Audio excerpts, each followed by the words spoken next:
దోస్తులు అందరికీ నమస్తే, welcome back to my channel Auto John 786. So ఈరోజు మనమైతే చెన్నూరు నుండి పెద్దపల్లి కిరాయి అయితే వెళ్తున్నా ఫ్రెండ్స్. సో చూడండి, చూపిస్తాను జర్నీ ఎలా ఉంటుందో.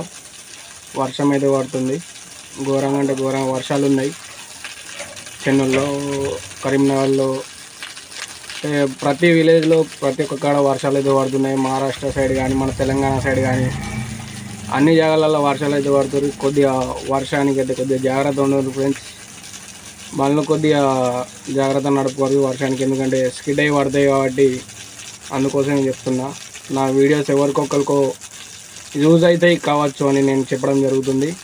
సో మనం ఈ బ్లాగ్ అయితే యూజ్ చేయండి. సో దోస్తులు, వాళ్ళనైతే నేను ఎక్కించుకొని బండ్లో దగ్గర విమానం అయితే వచ్చేసిన ఫ్రెండ్స్. సో ఇక్కడ కూడా వర్షం ఉంది, చినుకులు అయితే పడుతున్నాయి చిన్నగా అలాగా. సో ఫ్రెండ్స్, ఒక్క మాట అయితే చెప్పాలనుకుంటున్నాను. ఏంటంటే ఈ వర్షంలో జర్నీ చేయాలంటే అదృష్టం ఉండాలా. సో అదృష్టం ఇవాళ నాకైతే కలిగింది. చిన్న హ్యాపీ మూమెంట్ ఈ కిరాయి అయితే వెళ్తున్నా. సో ఇప్పుడు మనం నారాయణ రోడ్ అయితే దాటేస్తాం. సో ఫ్రెండ్స్, వర్షంలో ట్రావెల్ చేయాలంటే చాలా అదృష్టం ఉండాలి. ఎందుకంటే ఈ యొక్క కిరాయి వల్ల నాకు ఏం అర్థమైందంటే, ఈ వ్యూ చూడండి ఫ్రెండ్స్, ఎలా బాగుందో, ఎంత మంచిగా ఉందో, ఘోరంగా వ్యూ ఉంది ఫ్రెండ్స్. చూడండి, కాలి పిచ్చలు కావాలి. ఈ వర్షంలో ఒక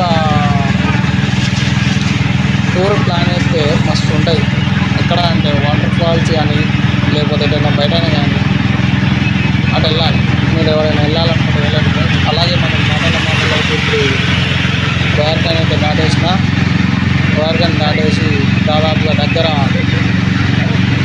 కొద్దిసేపట్లో మనమైతే ఇప్పుడు పెద్దపల్లి అయితే రీచ్ అయిపోయినాం ఫ్రెండ్స్.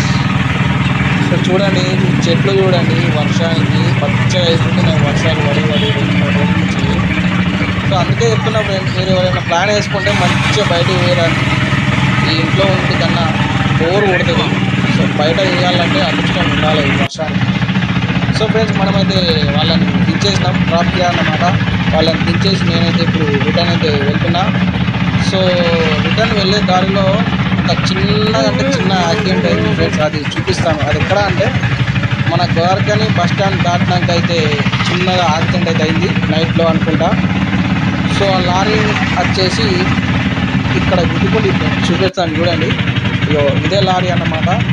సో వచ్చేసి మనోడు డ్రైవర్ డివైడర్కి అయితే గుద్దేసింది ఫ్రెండ్స్. సో నిద్రలు ఉండేనో మరి ఎలా అయిందో తెలియదు ఫ్రెండ్స్. సో ఫ్రెండ్స్, మన వీడియోస్ మీకు ఇంట్రెస్టింగ్గా ఉంటే మన ఛానల్ని సబ్స్క్రైబ్ చేసుకోండి, లైక్ చేయండి, షేర్ చేయండి, కామెంట్ చేయండి ఫ్రెండ్స్. జై డ్రైవర్స్, సేఫ్గా డ్రైవ్.